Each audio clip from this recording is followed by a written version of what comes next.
Sup guys, this is Heking here, bringing you our anime review for Attack on Titan Season 3. So, yeah, I was busy for a few weeks obviously, so I didn't really watch the first two episodes on time. I did watch the recent one, episode 3, but I think I'm going to go through my thoughts on the first two, technically all 3 episodes, but the first two, we'll start with that. Good in the way that it kicked off the action sort of straight away with the, and keep in mind, spoiler review, I have read the manga obviously, so I'll try not to spoil the manga obviously and just sort of like leave little clues in there for people to figure out maybe, so I'm going to try and avoid that and just really talk about the way the pacing of the manga was compared to the anime. But these first 2 episodes are, I wouldn't say they're rushed, it's more of a case of scenes being rearranged in order to get to certain points more quickly instead of taking the time to develop or going on a slow pace basically, because the uprising arc in the manga is really slow in getting to the good stuff and the reveals and the twists and the turns and the action. What these first 2 episodes did, the first episode especially, what it did was just sort of give a shift in different tone basically. The one when it starts, you kind of sort of on a slow pace, which makes sense considering how the last episode in season 2 ended. So that is expected, and we needed sort of that. We needed an idea of where the characters are now and what the next step of the story is going to be. And then of course it ended with that confrontation between Levi and Kenny, which was a really cool way to go. We also got a bit more update on sort of like gore and that with Erin's face and the chick getting shot. Obviously it's a bit more extreme in the manga version, but the fact they sort of went for this uncensored kind of gore and death like kind of gives you an idea that yeah, they're not holding any bars, they are going into this fully intending to shock and rivet audiences. So it's kind of a cool way to end the episode on. And then of course episode 2 was just a bang starter basically, which is, in my opinion, it sort of feels like the real opening to this season. It's a case of saying we're going to open up strong and fast and give people what they want in an unexpected way, which is that the tone obviously has changed. The tone has shifted from this being about a story of humans fighting these giant monsters to humans fighting humans and going for more of a political angle, which is what the Uprising arc is. It is a very heavy political arc. And that tone is shown from the first to the beginning of the entirety of episode 2 and the new opening as well. The new opening, I have to say, is disappointing. Like I'm sort of mixed, because on one hand I don't like it because I'm so used to the ones done by Linked Horizon and I like their ending for this season, so I prefer the ending to the opening of this season more because it's Linked Horizon.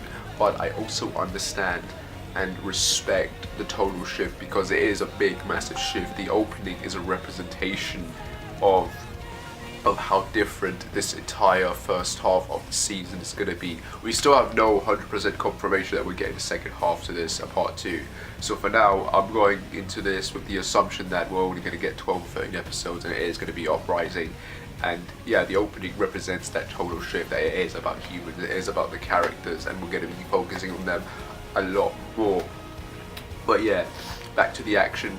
Freaking just amazing, like Levi swinging and skating through the town with the amount of, like, the cinematography is just out of this world, and the camera work they've done, the way it just blitzes and goes around him as he's rushing through getting attacked. Like, it's something I've not seen in the Spider-Man movie, for example.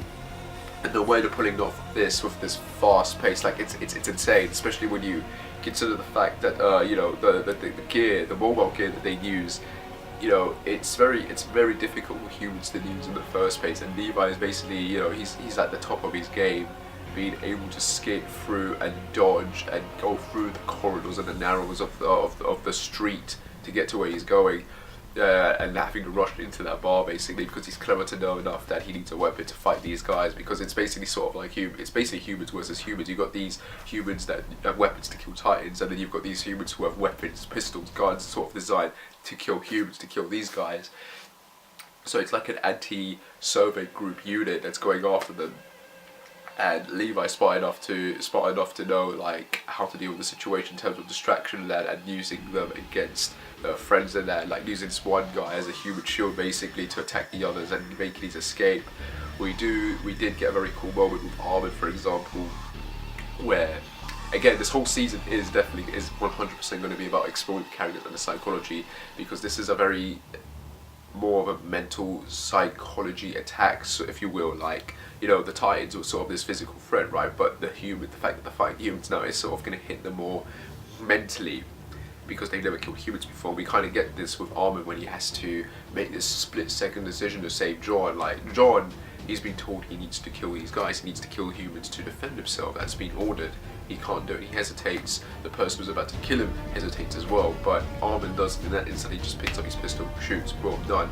We do get sort of, it's the same in the manga as well in the chapter, like when they did it, because I think because it was a monthly wait, it kind of assumed, holy crap, Jean just died, but that's not the case here. Like they give you sort of a break, kind of give you a moment with Armin throwing up and asking Mikasa if that's how she felt when she took her life for the first time. And yeah, it's a nice way to explore these characters' psychological status and mental state, if you will. And Levi just sort of being the teacher, the daddy of calming these guys down, pretty much telling them that you had no choice, you had to do it. If you didn't, Jean would be dead. And then, you know, not getting angry at Jean when he didn't pull the trigger, when he didn't kill the person, just sort of say, you know, there is no right and wrong. Because at the end of the day, they're fighting people with different views and opinions, okay? They're not fighting monsters that are trying to eat them for no reason. It is what it is, and they have to deal with it. That's what it is. It's like two different sides of the same coin, if you will, and each side is trying to win for whatever reason. Each side's got a dream, a goal that they're trying to accomplish. So, you know, it's scary, it's terrifying, but that's just the way the penny drops. That's the way they have to deal with this. Like, they have their own goals that they need to see it through, otherwise they'll get killed instead or arrested, which is what happens to Erwin, I think, in episode 3, when he gets arrested for the death of Mr. Reeves, who was the dude that wouldn't let the people into trust in season 1, and because I had to threaten him. So he kind of gets a little role here where he, in the end, he's like sort of working against the Survey Corps, and he ends up helping them instead, because he's not that much of an asshole. Actually, he does care about the people, he does care about his town, and he's sort of his business to make sure that the townspeople, his people, don't starve to death and that. So he's not too much of an asshole, and he ends up getting killed by Kenny. So, and his death gets paid with Erwin. So it's sort of, you know, it's, again, the political aspect of this show is really shining through, because you basically got the royal guards or the military police basically trying to sway public opinion from the Soviet Corps to the king instead. You got the king giving rations out, which is something that wasn't in the manga, I believe. So it's something that's added in the anime to give you an opinion, to sort of add this aspect of the story that, you know, you've got the royal family or the politicians trying to sway people's opinions to their side, and then having to do these indecent things where they're trying to sway people's opinion from the Soviet Corps being these good guys to being bad. So yeah, a lot of political Kubadar kind of stuff that's going on, with Erwin especially setting things up in order to take over and work with Pixars. We do get backstory of Historia, who is going to be a big focus of this season. We get the backstory of how her mother was this whore basically, and she obviously had some sort of relationship with the real king in the walls, because the king that we have, the public king, is not a king. He's just a figurehead that's been put in to hide the identity of the true king, who is Rod Rice. He's the dude, this lord who actually controls everything in these lands.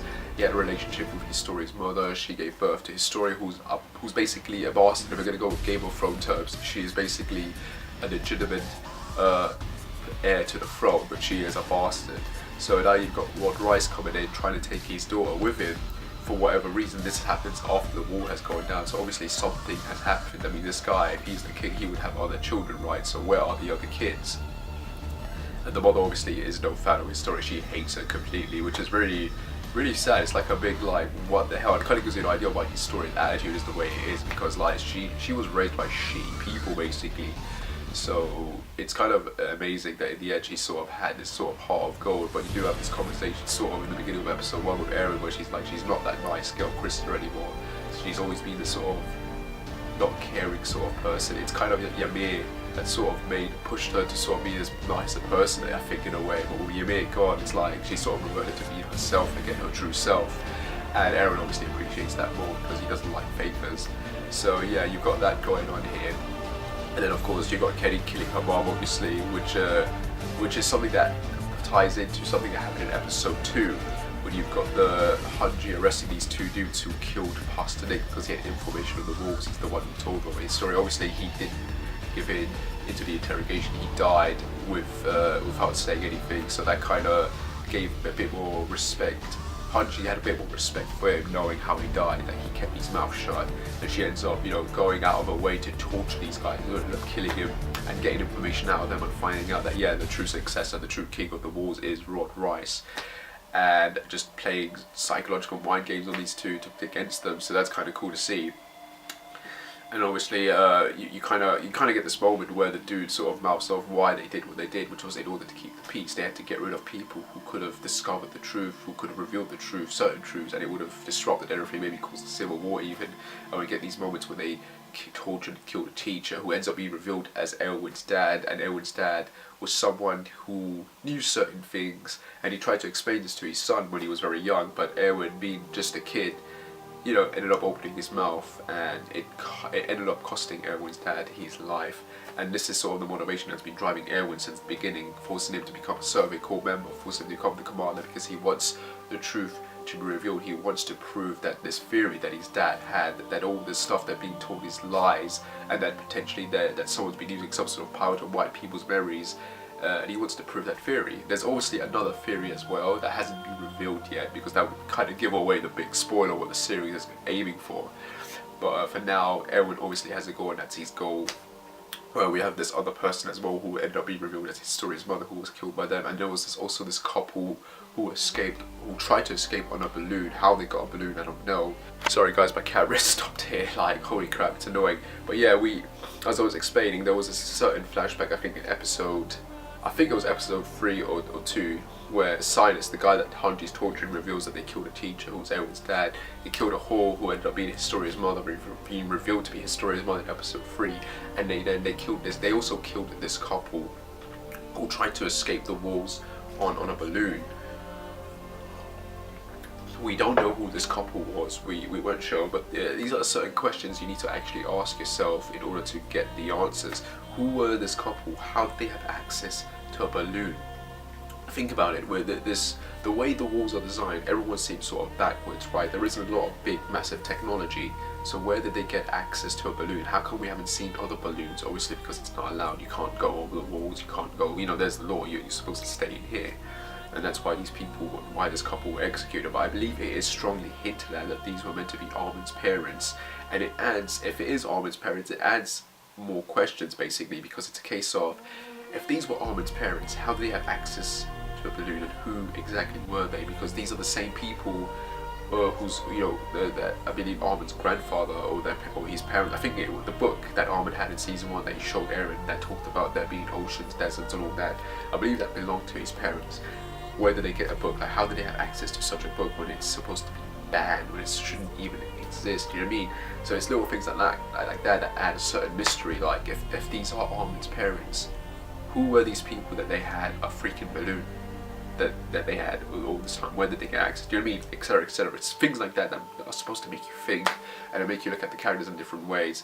And obviously, Armin gets a big focus in episode 2 when he ended up saving Jean. So obviously everyone's going for a psychological sort of trauma. They're all changing in certain ways. You got Jean promising he won't hesitate this time. He won't hesitate again. He will go for the kill. You got Armin obviously making the kill already. Levi is obviously, he's got some sort of big connection to Kenny, who is revealed as someone who ended up raising him.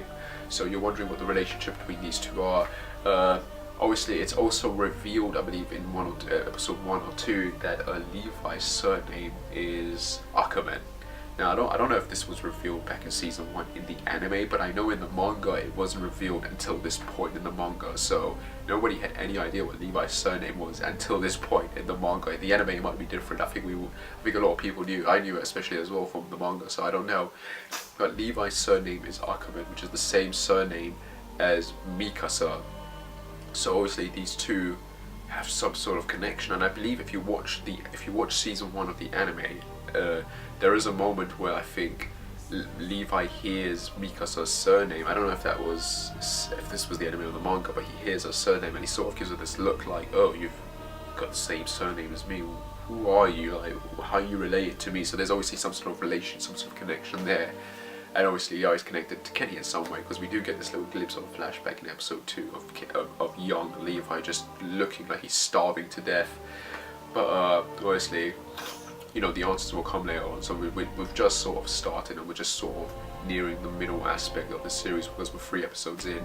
And obviously, if it's going to be like last season, if it's going to be anything like last season, or even the first half of season 1, something major is going to happen like at the halfway point at episode 6 or episode 7. So you know, that's the one to look out for, because that's the one that's probably going to give us the big massive answers that anime viewer audience have been dying for, at least certain aspects anyway. But yeah, right now you've got Erwin and the Soiko trying to overthrow the government, basically, because in order for them to go to War Maria and get to the basement, they need to overthrow the government and get the people on their side. So they have the permission to do, you know, to basically launch a full-scale assault to get there. Like, it can't just be them going there. They need people. They need a lot of people. They need a team. They need like a big freaking army, basically, and they need the people on their side, because you know, if for whatever reason, if by some chance, you know, the royal government has some sort of power that they can use to wipe people's mind, if they discover the truth, it's going to be pointless. So they need to actually do this. This is understandable and it makes sense, and it adds a different tone and aspect to the story, because you know, when it started, it was about them fighting this threat that was coming from the outside, and now they're fighting a threat from the inside now. So it's very different, and it's very exciting, and I personally can't wait to see more of this. But yeah, the first 3 episodes of the season so far have been great. It does feel a bit fast. I mean, like I said, the certain scenes have been rearranged. Episode 3 delved into Historia and Elwood's backstory a bit, and those sort of, I think Historia's story especially was sort of at the beginning in the manga. But like I said, they're rearranging scenes now to get to a certain point where we then can go on with the normal time frame. And obviously certain scenes are different, like I believe in the manga, Erwin and Historia were captured and put into a coffin and then opened up, but here it's like they're in a home, in a house. We're getting little extra things here and there to sort of add to the world building, to the lore, if you will, which is great, which is fine. But as someone who reads the manga, right, I'm not too annoyed with the way they're changing certain aspects. Like, I did enjoy the Uprising arc. That's when I started reading the manga, actually. Like, when I caught up, that was the point where I caught up to the manga, basically. And for a lot of people it was boring, and I agree, it was a bit boring because it was a monthly wait. But now we don't have that. We don't have that sad, fortunate for us, okay, you know, as anime viewers, you only have to wait a week instead of a month for a chapter. You have to wait just 1 week for an episode that you know, that adapts maybe 1 or 2 chapters, and it's going to go on a faster pace. Like, you know, we'll be at the end of this arc in like 2 months. So, you know, instead of like freaking 2 years. So, you know, it's better this way, so nothing really to complain about. And I get that some people are going to be upset that it's not too tight and action focused, but that's the point. This shift in the story is sort of a little foreshadowing, basically, in that. And it's even revealed, I believe, in episode 3, where they pretty much revealed that Titans are humans. 100% they are humans, and they reveal that they pretty much, Hanji is the one that comes up with the theory. She connects the dots that the comrade that was eaten by Ymir, you know, Irena, Bertold and Annie's friend that was eaten by Ymir, I believe, I think his name was Marcel, he was a Titan shifter, and Ymir was just a normal Titan, an unintelligent Titan. She ate an intelligent Titan and ended up reverting back to a human, because if you guys remember, Titans have been eating humans but nothing's happened. But Ymir eats someone and she ends up turning back into a human and being able to control her Titan ability to transform, and that's because the person she ate was a Titan shifter. And this is something that Eren remembered and told Hanji, and she's able to put this together and come to the realization that's how it works. And that's why the Titans eat people, because they're trying to eat an intelligent Titan so they can turn back into a human. There's obviously a lot more to it than that, but that's pretty much the gist. So we have an answer for that finally. And I like the way this is being revealed, but some of the revelations and twists are a bit too fast, and there is no stopping point, but that's because there's so much stuff being thrown at you that you need to take, and it's hard to take away, but you need to keep calm and sort of just sit down, pause, hold a breath, and analyze it and take it and understand what's going on, because it is a bit hard to understand. But you know, that's the difference between the anime adaptation and the manga. The manga went really, really slow in terms of giving us certain answers. The anime at the moment is sort of going at a net pace, at a certain pace, where it opened up the action first to draw the audiences in, and now it's slowly, bit by bit, revealing certain information while taking time to develop some of the characters to read until they get to a certain point. So, you know, in those regards, I appreciate what this season is doing, and I like it, and I am liking the improved art style, if you will, and everything. And yeah, I just can't wait to see more. I can't wait to see more, and I'm hoping that by the time this first half ends, there will be fans who will appreciate this arc and look back on it and be like, it wasn't that bad, it was actually really, really freaking great and interesting and different to what we've gotten before. But hopefully we will get part 2 of the next arc in I believe in 3 months' time, so that this season can be cemented as the best freaking season of Attack on Titan. So yeah, because if they are doing 2 story arcs, it's gonna get really, really good in the next half. So, you know, just stick with it, guys. Stick with it. It's not gonna get worse. It's gonna get really, really good and crazy. And yeah, that's pretty much a review for these first 3 episodes. Obviously, I sort of modelled about going from there to there, but I'm just sort of giving my thoughts basically until episode 4, when I can just sort of sit down and talk about it normally. But yeah, guys, that's my review on Attack on Titan, episode 1, 2, and 3 of season 3. Hope you enjoyed it. As always, guys, like and subscribe, whatever, and I shall see you when I shall see you. Take care, and bye.